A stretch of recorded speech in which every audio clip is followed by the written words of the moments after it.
할렐루야, 반갑습니다. 예수님께서 처음에 갈릴리를 중심으로 활동을 하시다가 마지막으로 예루살렘에 올라가셔서 마지막 일주일을 보내고 십자가에 달리시죠. 그 십자가를 묵상하는 계절이 지금 사순절이고요. 오늘 함께 읽은 누가복음의 말씀은요, 예루살렘으로 올라가시기 직전에 예루살렘의 길을 마지막 앞두고 있는 바로 그 길입니다. 12제자 말고도 수많은 사람들이 예수님 뒤를 따라다녔습니다. 예수님은 그 많은 사람들에게 하나님의 진리를 가르쳐 주셨죠. 무식하고 못난 사람들도 잘 알아들을 수 있도록 쉽게 가르쳐 주셨다고 합니다. 그리고 병든 사람, 아픈 사람 고쳐주시죠. 우리는 하나님의 진리라고 하면 조금 어렵게 생각해요. 진리. 근데 진리라고 하니까 좀 그런 느낌이 드는데요. 사실 어려운 게 아닙니다. 하나님의 진리는 예수님께서 손수 보여주셨던 것처럼 아픈 사람, 병든 사람 돌봐주는 것, 그게 하나님의 진리입니다. 가난한 사람, 못 먹는 사람 있으면 먹을 것 주는 것, 그게 하나님의 진리죠.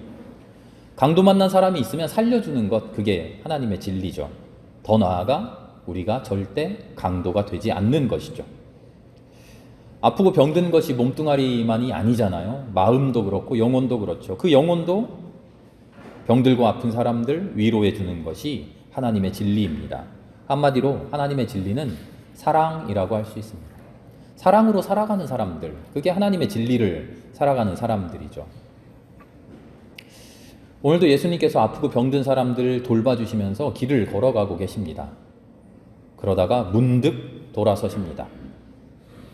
한번 그 장면을 상상해 보세요. 예수님이 앞서 걸어가시고 수많은 사람들이, 제자들을 위시해서 많은 사람들이 그 뒤를 졸졸졸 따라가고 있습니다. 그런데 걸어가시다가 예수님이 갑자기 걸음을 멈추시는 겁니다. 아무 예정이 없다가 걸음을 멈추시고 뒤를 돌아보셨어요. 오늘은 무슨 일을 하실까? 어떤 대단한 일을, 어떤 기적을 일으키실까? 오병이여 오늘도 우리를 먹여주실까? 하고 한껏 기대하고 들떠서 쫓아가다가 예수님이 갑자기 멈추시니까 덜컥 놀라서 멈추는 겁니다. 예수님이 뒤돌아서셔서 말씀하셨어요. 당신들 나를 따라오고 있는데 진짜로 나를 따라오고 있는 거 맞습니까? 진짜로 제대로 따라오려면 잘 계산해야 됩니다. 아무 생각 없이 따라오면 안 됩니다. 계산을 잘 해야 됩니다. 하나님의 말씀은요, 이렇게 우리에게 갑자기 들어와요. 예수님이 갑자기 걸음을 멈추실 줄 누가 알았겠어요? 갑자기 뒤를 돌아보면서 이야기하실 줄 누가 알았겠어요? 그런데 갑자기 예수님은 그런 식으로 말을 꺼내셔요. 하나님의 말씀은 우리에게 갑자기 들어와서 우리의 삶의 전곡을 쿡 찌릅니다. 우리가 신앙생활하면서 성경 말씀을 읽을 때 이런 마음이 들어야 돼요. 알고 있는 말씀, 우리 신앙생활 오래 했으니까 성경 외우지는 못하지만, 누구는 구약 성경 다 외운다고 하는데요. 우리는 외우지는 못하지만 어느 정도 알고 있잖아요. 알고 있어서 읽으면서 그래 무슨 내용이지 이 다음에 뭐가 나오지 알면서 읽어요. 그래서 놀라지 않아요. 무슨 말씀인지 이해가 되시죠? 성경 말씀을 읽으면서 아이고 이런 말씀을 하셨네 하고 놀라지 않아요. 우리는 잘 알고 있으니까요. 그런데 우리 말씀을 읽으면서 놀라야 돼요.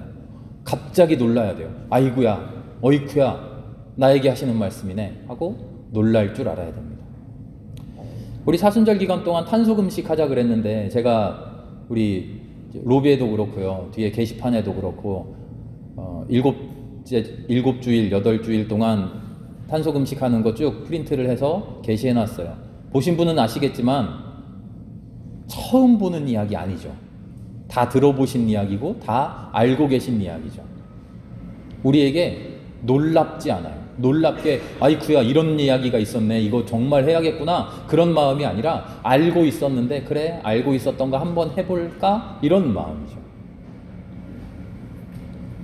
아니요, 예수님께서 갑자기 걸음을 멈추시고 뒤를 돌아보시면서 그런데 말이야 하고 말씀을 거시는 것처럼 하나님의 말씀이, 우리 신앙의 실천이 그렇게 나에게 갑자기 다가와야 돼요. 그리고 나를 쿡 찔러야 돼요. 찔림을 받아야 돼요.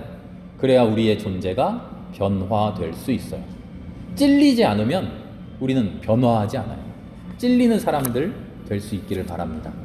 탄소금식 7가지, 8가지 있는 것 쭉 읽어가다가 별것 아니었던 그 이야기에, 늘 알고 있던 그 이야기에 갑자기 찔림받는 그런 우리가 되기를 바랍니다. 그렇게 갑자기 돌아서신 예수님께서 무슨 이야기를 하시는가 오늘 말씀을 봤더니 2가지 비유를 말씀하셔요. 몇 년 전에도 이 똑같은 말씀으로 설교를 했었는데요. 기억하시는지 모르겠어요. 어떤 사람이 망대를 세웁니다. 우리 망대라고 성경에는 번역되어 있지만 우리로 치면 큰 건물이에요. 탑, 성 이런 큰 건물이에요. 어떻게 해야 됩니까? 자기가 가지고 있는 전체 비용 계산해서 예산이 얼마고 해서 거기에 맞게 집을 지어야죠. 가지고 있는 건 1억인데 100억짜리 나는 롯데월드 롯데타워 이름이 정확하게 뭐죠?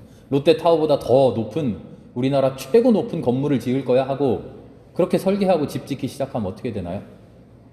그냥 놀림 받는 거예요. 아무것도 못하고 땅 파다가 끝나죠. 앉아서 셈을 해보라는 겁니다. 어떻게 해야 됩니까? 앉아서 셈을 해라는 겁니다. 셈을 해보라는 말이 헬라어로 뭔가 봤더니 자갈도를 늘어놓는다 이런 뜻이래요. 우리로 치면 주파나를 놓는 거예요. 주파나를 잘 튕겨보라는 거예요.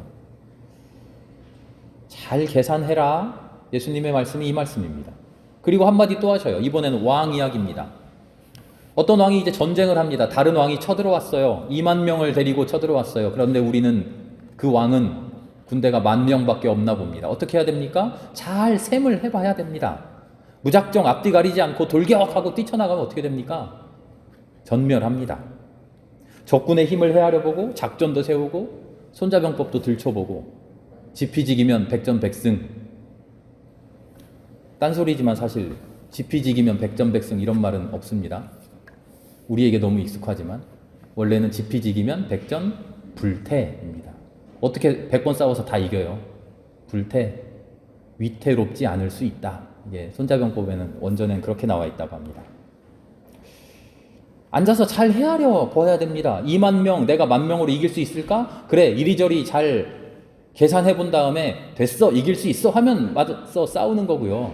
아니겠다, 이거 우리도 힘들고 저기도 힘들다. 그럼 외교전으로 해서 우리 싸우지 맙시다 해야 되고요. 우리가 너무 힘이 붙이면 어떻게 해야 됩니까? 바짝 엎드려서 살려주십시오 해야죠. 계산해 봐야 됩니다. 이야기의 결론은 이겁니다. 예수님 이렇게 말씀하셔요. 잘 헤아려 보십시오. 잘 계산해 보십시오. 세상 일도 그런데 하물며 예수를 따라가는 일에 여러분들 지금 계산해 보고 따라오고 있습니까? 헤아려 보고 따라오고 있습니까? 내 뒤를 무턱대고 졸졸졸 따라오고 있는 거 아닙니까? 저 사람 무슨 병자를 고치네 신기하다. 기적을 행하네 신기하다. 오병이어 빵을 이만큼이나 배부르게 준다네. 나도 그거 얻어먹어 볼까? 그런 생각 가지고 그냥 졸졸졸 오는 거 아닙니까? 예수님이 갑자기 멈추셔서 문득 뒤를 돌아보시면서 말씀하시는 겁니다. 당신 지금 마음속에 나를 따라오고 있는 그리스도를 따라가는 메시아를 추종하는 그 발걸음에 무슨 계산하고 따라오는 중입니까? 묻고 계신 거죠. 문제는 어떤 계산이냐 하는 거죠. 나름대로 다 계산했을 텐데 무슨 계산하느냐. 예수님이 하고 싶은 말이 있겠죠? 당신들은 이런 계산하고 왔지만 아니요, 이런 계산하십시오. 이제 그 이야기를 할 것 같습니다. 그래서 오늘 구약의 이야기와 신약의 이야기 또 함께 읽었습니다. 구약의 이야기와 신약의 이야기를 읽어보니까요, 계산 잘하는 사람이 등장해요. 다윗 왕이 등장합니다. 다윗 왕이 단에서부터 브엘세바까지 사람들 인구를 조사합니다. 인구 계산을 합니다. 내 백성이 얼마나 되는지 한번 보자 하고 머릿수를 세는 거죠. 단에서 브엘세바라고 하는 거는요, 이스라엘의 북쪽 꼭대기 남쪽 끝, 우리로 치면 백두에서 한라까지, 백두산에서 한라산까지 사람을 다 센 겁니다. 온 땅을 샅샅이 뒤졌어요. 인구조사한 게 뭐 잘못입니까? 우리도 다 하잖아요. 인구 센서스 해가지고 뭐 종교는 뭡니까? 학력 수준은 어떻게 됩니까? 소득 수준은 어떻게 됩니까? 하고 통계청에 나와서 다 하잖아요. 당연히 해야 되는 거 아닙니까? 아니요. 오늘날은 당연히 나라에서 해야 되는 일인데요, 다윗 시절 이스라엘에서는 해서는 안 되는 일이에요. 내 힘을 계산해야 되는데 아니요. 하나님은 뭐라고 말씀하시냐면 너의 힘을 계산하지 말고 하나님의 힘을 의지해라. 내 능력이 얼마나 되는지 내가 알고 싶은데 하나님께서 말씀하시는 거예요. 아니, 너의 능력 헤아려 보려고 하지 마. 주머니에 돈이 얼마나 있는지 헤아려 보려고 하지 말고 오직 하나님만 믿고 하나님만 따라와 봐. 이스라엘 다윗 왕 시절에 이스라엘에게 주셨던 하나님의 말씀이 그거죠. 그리고 그 말씀대로 제대로 할 수 있느냐 하고 하나님이 보고 계신 거죠. 그런 이스라엘을 다스리는 왕 어떻게 해야 됩니까? 모범이 돼야 되죠. 모범이 돼서 그래, 나의 능력을 헤아려 보지 말고 내가 얼마나 힘이 있는가 힘이 없는가 나를 보려고 하지 말고 하나님을 의지하자. 우리 그렇게 하나님만 의지합시다 하고 앞서서 사람들을 인도해야 될 왕이 지금 단에서부터 브엘세바까지 온 이스라엘을 샅샅이 조사하면서 내 백성이 인구가 얼마나 되나, 내 군대가 얼마나 되나, 전쟁을 하면 군대를 몇 명을 모집할 수 있을까, 세금을 얼마나 모을 수 있을까, 재산이 얼마나 될까, 우리나라의 경제력이 얼마나 되나 지금 열심히 계산하고 있는 거예요. 하나님 계산하지 말라 하셨는데. 사도행전을 읽어보니까 계산 잘하는 부부가 등장합니다. 아나니아와 삽비라라는 부부입니다. 이때가 어떤 시대냐? 예수님께서 돌아가시고 부활 승천하신 이후에 예수님을 믿는 사람들이 한자리에 모여서 똘똘 뭉쳐서 공동생활을 하던 때입니다. 교회를 만들고 부자도 가난한 자도 자기 것을 모두 내어놓고 함께 공동으로 사랑하며 아름다운 공동체를 만들어가던 그때예요. 그때 아나니아와 삽비라도 자기 밭을 팔았답니다. 팔아서 목돈을 손에 딱 쥐고 이제 교회에게 가는 거예요. 교회 앞으로 와서 다 같이 내어놨으니까요. 내어놓으려고 하는데 머리가 팽팽 돌아가요. 네 것도 내 거, 내 거는 내 거. 저 지금도 생각나는데요. 중학교, 고등학교 다니던 시절에 제 친구 한 명이 대단한 비법이라면서 저한테 얘기해 준 게 있어요. 뭐냐면 햄버거를 먹으러 갔는데 자기 햄버거 있고 세트를 시키면 감자튀김이 나오는데 이상하게 우리나라 사람들은 감자튀김을 한꺼번에 모아놓고 먹잖아요. 그 친구가 저한테 알려주는 거예요. 야, 재훈아, 햄버거는 그대로 놔두고 무조건 감자튀김부터 먹어. 웃으시는 분들 무슨 뜻인지 아시죠? 이건 어차피 내 거니까 나중에 먹어도 되고 공동으로 먹는 거를 빨리 먹어서 차지하라는 거예요. 대단한 비법처럼 저한테 알려주더라고요. 저도 그 이야기 들으면서 야, 정말 그럴듯하다 했어요. 아나니아와 삽비라가 지금 그런 생각하는 거예요. 다 같이 내어놓고 먹는데 잠깐 이거 내가 조금 챙기면 내가 더 잘 살 수 있는 거 아니야? 그런 생각이 들었어요. 그래서 딴 주머니를 탁 찹니다. 그렇게 최고의 계산을 한 결과가 무엇입니까? 베드로의 발 앞에 엎드려져서 변명 한 번 못 해보고 속죄 한 번 못 해보고 회개 한 번 못 해보고 그 자리에 즉사합니다. 허망하게 땅에 묻히고 말죠. 오늘 말씀 속에서 주님께서는 우리에게 잘 헤아려 보십시오 이야기합니다. 잘 계산해 보십시오. 성을 짓는 사람, 전쟁하려는 임금 잘 계산해 보십시오. 그런데 그런 계산은 잘못된 계산이라는 겁니다. 당신들 나름대로 계산한다고 우쭐대고 있는데 아닙니다. 당신들 가진 계산기가 정확한 것 같은데 탁탁탁 누르면 정답이 탁 나오는 것 같은데 아닙니다. 그 계산기 잘못됐습니다. 엉터리입니다. 계산법 틀렸습니다. 완전히 새롭게 계산해야 됩니다. 하던 계산을 계속 잘 하십시오. 계산 잘 하십시오. 그런 이야기가 아니라 완전히 새로운 계산 하셔야 됩니다. 하는 이야기예요. 우리는 내 목숨을 위해서 계산하지 않나요? 내 가족을 위해서, 내 자식을 위해서, 내 형제 자매를 위해서, 우리 부모를 위해서 계산합니다. 어떻게 하면 나에게 이익이 될까? 어떻게 하면 내가 잘 살까? 그런 계산을 계속 해왔어요. 다윗도 지금 그렇고요. 아나니아 삽비라도 그렇고요. 예수님께서 이야기하신 성 짓는 사람, 집을 짓는 사람도 그렇고요. 왕, 전쟁을 준비하는 왕도 그래요. 다 그런 계산을 하고 있어요. 그런데요, 그런 계산 계속 잘 하십시오가 아니라 그런 계산 때려치우라는 겁니다. 새로운 계산을, 제대로 된 계산을, 하나님께서 일러주시는 그 계산을 제대로 해보라는 거죠. 하나님 나라를 위한 길은 내 아버지 어머니를 버리고 내 남편 내 아내를 버리고 자식도 버리고 형제 자매를 버리는 길입니다. 나 자신도 버리는 길입니다. 이 말을 고지고대로 이해하면 안 돼요. 아버지 진짜로 버리란 이야기 아니에요. 형제자매 버려버리고 나만 잘 살면 된다, 그런 이야기 아니에요. 나 자신도 버려야 된다는 거예요. 버린다는 게 뭡니까? 버린다는 거. 버려버리란 이야기가 아니라 아버지 어머니를 위해서, 형제 자매를 위해서, 나를 위해서라고 하는 그럴듯한 말 속에 숨겨져 있는 이기심과 욕심과 탐욕, 거기에 휘둘리지 말라는 거죠. 그 욕심과 탐욕을 버리라는 거죠. 진짜 아버지 버리면 큰일 나죠. 형제 자매 끝까지 감싸 안아야 되죠. 하나님 뭐라고 이야기했습니까? 아버지 형제 자매뿐만 아니라 길거리에 있는 이름도 성도 모르는, 얼굴도 처음 보는 사람들, 가난한 자들, 과부들, 고아들, 어린이들 끌어안으라고 말씀하시는 분이잖아요. 그런데 어떻게 아버지를 버립니까? 형제 자매를 버립니까? 버리라는 이야기가 아니에요. 버리라는 이야기가 아니라 아버지 어머니를 위한다고 하는 그 좋은 빌미로, 형제 자매를 위한다고 하는, 내 자식을 섬긴다고 하는 그 빌미로 나의 이익을 위해, 나의 욕심을 채우는 그런 삶을 버리라는 거죠. 그런 계산법 때려치우라는 거죠. 아나니아와 삽비라 딴주머니 차면서 무슨 생각했을까요? 이게 다 내 아버지 어머니 잘 되라고 하는 일이야? 이게 다 내 자식들 잘 키우려고 하는 일이지? 그렇게 생각하지 않았을까요? 다윗이 인구 조사하면서 뭐라고 이야기했을까요? 이게 다 우리나라 잘 되려고 하는 일이지, 이렇게 해야 우리나라가 부국강병할 수 있는 거지, 그런 생각했을 거잖아요. 그렇게 명분을 내세웠을 거잖아요. 아니라고.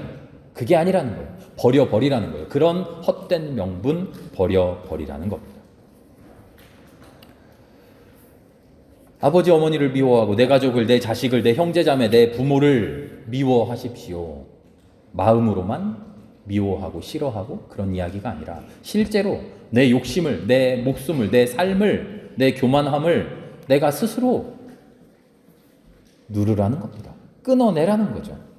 나라고 하는 존재를 나의 욕심이 지배하지 못하도록 그런 헛된 나를 버리라는 거죠. 그리고 하나님이 나를 지배하시도록 하나님께 나를 드리는 거죠.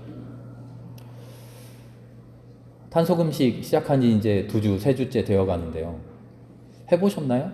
해보니까 잘 되던가요? 제가 지난주에 말씀드렸어요. 물티슈 안 쓰고 걸레 써보겠습니다. 불편하더라고요. 불편해요. 쉬운 일인데요. 잘 되지 않아요. 에이, 그냥 한 장인데 뭐, 그런 생각이 쑥쑥 올라와요. 문제는요, 그 실천이 어려운 일이냐 쉬운 일이냐의 문제가 아니더라고요. 나를 죽이느냐 죽이지 못하느냐의 문제예요. 어려운 일이어서 무릅쓰고 하고 쉬운 일이니까 쉽게 하고, 아니에요. 쉬운데도 안 돼요. 아, 이거 별거 아닌데 막상 하려면 잘 안 돼. 그지? 원래 이렇게 별거 아닌 게 그래. 우리 이런 이야기 하잖아요. 아니요. 원래 그렇다니요. 절대 그렇지 않아요. 별거 아닌 게 원래 그런 게 아니라 별거 아닌 것조차 포기하지 못하고 내 마음대로, 내 이익대로, 내 욕심대로, 나 편한 대로 그 마음을 버리지 못하고 있기 때문이에요. 별거 아닌 것조차 하나님을 위해 헌신하지 못하는 우리의 나약한 신앙 때문이죠. 내 신앙의 상태가 지금 그런 모양인 거예요. 그 작은 것 실천하지 못하는 거, 아유, 이 작은 거 실천하는 게 원래 좀 힘들어. 원래 별거 아닌 것 실천하는 게 원래 그래? 아니요. 별거 아닌 게 원래 그런 게 아니라 별거 아닌 것조차 내어놓지 못하는 내 신앙이 그 모양인 거예요. 주님은 십자가를 지라고 하시죠. 십자가를 진다고 하는 것은 진보다리 짊어지듯이 그냥 등에 걸치는 게 아니라, 갈라디아서를 보면 바울이 이렇게 고백해요. 나에게 예수의 흔적이 있습니다. 예수의 상처 자국이 나에게 그대로 있어요. 예수님께서 십자가에서 고통당하셨던 그 상처를 내 몸에 그대로 모시고 있다는 거예요. 바울은 지금 자랑하는 게 아니에요. 나 봐라, 나 상처 자국, 예수님 상처 자국 나도 있다? 그게 아니라 지금 두려워요. 떨리는 마음으로 하나님이 나에게도 예수와 똑같은 자국을 주셨으니 아유, 감히, 지금 두려워하고 있어요. 떨리고 있어요. 상처 자국을 매일매일 바라보면서 내가 이 예수의 상처 자국에 합당하게 살아갈 수 있을까? 자기 자신을 계속 바라보는 거예요. 물티슈 한 장 쓰는데도 이렇게 별거 아닌 내 마음이 요동치는데 내 온 삶을 과연 예수처럼 살아갈 수 있을까? 십자가를 진다고 하는 말이요, 바스티조라는 말인데요. 이 말은 영접한다는 말이래요. 의외죠. 십자가를 진다 하는 게 무슨 짊어진다, 무거운 거를 든다, 감내한다, 감당한다 그런 뜻일 줄 알았는데 영접한다는 거예요. 십자가를 진다고 하는 건요, 내가 내 힘을 다해서 끙차하고 나에게 주신 일이니까 견뎌내자, 나에게 주신 삶이니까 어떻게든 살아봐야지 하고 내 힘으로 어떻게 해보는 게 아니라 감사한 마음으로, 두려운 마음으로 나에게 주신 것을 영접하는 거예요. 물티슈 한 장 그냥 아무렇게나 써도 되는데 내가 수고를 감내하면서 걸레 한번 쓴다, 나 참 잘했어, 그게 아니라 영접하는 거예요. 감히 내가 이렇게 실천할 수 있도록 나에게 기회를 주시니 감사합니다. 영접하는 거예요. 나에게 주신 삶, 내가 십자가를 지는 마음 가지고 살아내 볼게요. 하나님, 나 참 잘했죠? 기특하죠? 내가 생각해도 나 참 괜찮은 사람이야. 그런 게 아니라 영접하는 거예요. 나에게 주신 삶을 감사하게 받아들이는 거예요. 그리고 영접하고 감사하고 찬양하는 거죠. 탄소금식, 이거 별거 아닌데 잘 안 되네, 그럴 게 아니라 소중하고 고귀하고 거룩하게 나에게 영접하는 거예요. 내 삶에 영접해 보는 거예요. 내가 살아가는 모든 순간들이, 나에게 주어진 모든 것이 하나님 앞에서 감사하게 영접해야 될 하나님의 은혜인 줄 압니다. 그러고 보면 예수님께서 지금 문득 돌아서셔서 계산 잘 하십시오 하신 그 계산이 뭔지 이제 우리는 조금 감이 잡힙니다. 십자가를 진다고 하는데, 그리스도를 따라 나선다고 하는데, 메시아를 따라 그 길을 간다고 하는데 우리 무슨 계산하고 있습니까? 무슨 생각으로 십자가 진다고 말하고 있습니까? 짐짝처럼 짊어집니까? 아니면 감사함으로 영접하고 있습니까? 나는 내 목숨에 휘둘려서 살아갑니까? 내 마음이, 내 욕심이, 내 욕망이 이끌어주는 대로 그렇게 살아갑니까? 그리고서 과연 내 욕심을 채웠더니 욕심을 채우는 게 나한테도 이득이 되네, 나한테도 기분이 좋네, 그러면서 자화자찬합니까?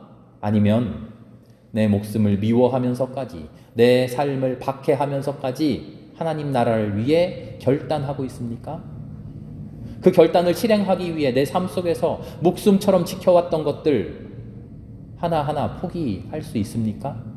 목숨처럼 지켜왔던 것뿐만 아니라 그렇게까지는 아니더라도 작은 것, 사소한 것이라도 내려놓을 수 있습니까? 하나님의 귀하고 소중한 일들을 나는 손쉽고 하찮은 것으로 취급하고 있지는 않습니까? 언제라도 하면 하지 뭐, 그런 생각인 건 아닙니까? 말씀의 끝에 예수님께서는 갑자기 소금 이야기합니다. 뜬금없이 웬 소금 이야기입니까? 맛을 잃어버린 소금은 길가에 던져버린답니다. 맛을 잃었다는 것은 무슨 말일까요? 원래는 그 맛이 있었다는 거죠. 맛이 없는 소금이 아니라 맛을 잃어버린 소금이라고 분명히 말씀하십니다. 우리에게는 이미 하나님께서 부여하신 그리스도인으로서의 그 짭짤한 그 맛이 있다는 거예요. 그 맛을 잃어버리면 안 된다는 거죠. 하나님께서 우리에게 각자의 귀한 맛을 주셨습니다. 그 맛을 잃지 않으려면 잃어버려도 무방한 것을 버려야 됩니다. 하나님께서 주신 그 맛을 끝까지 붙들고 있으려면 다른 허탄한 것 붙들고 있던 그 손을 놓아야 됩니다. 그것이 무엇일까? 잘 계산할 수 있는 우리가 되기를 바랍니다. 진짜 계산은 그런 계산을 해야 됩니다. 하나님께서 주신 그리스도인으로서의 삶, 그 맛, 그것을 쥐고 있는 손과 허탄한 것을 쥐고 있는 손, 무엇을 놓아야 할까? 내 손은 지금 무엇을 쥐고 있는가? 내 발은 지금 어디로 향하고 있는가? 그런 계산이 우리 삶 속에 끊임없이 솟아나오기를 바랍니다. 그 계산 끝에 마침내 그리스도께서 걸어가신 그 길을 나도 걸어갈 수 있는 그런 결론, 그런 답 내놓을 수 있는 우리가 될 수 있기를 기도합니다. 함께 기도하겠습니다. 하나님 감사합니다. 수많은 계산을 하며 이 땅을 살아갑니다. 그러나 그 계산법이 온전히 잘못되어 있는 것을 깨닫습니다. 주여 우리에게 참된 계산법 일러 주시옵소서. 그 계산법에 따라 무엇을 취하고 무엇을 버려야 할지, 무엇을 감사하고 무엇을 내려놓아야 할지 올바른 해답 찾아갈 수 있는 우리가 되게 하여 주시옵소서. 모든 말씀 예수님의 이름으로 감사하며 기도드립니다.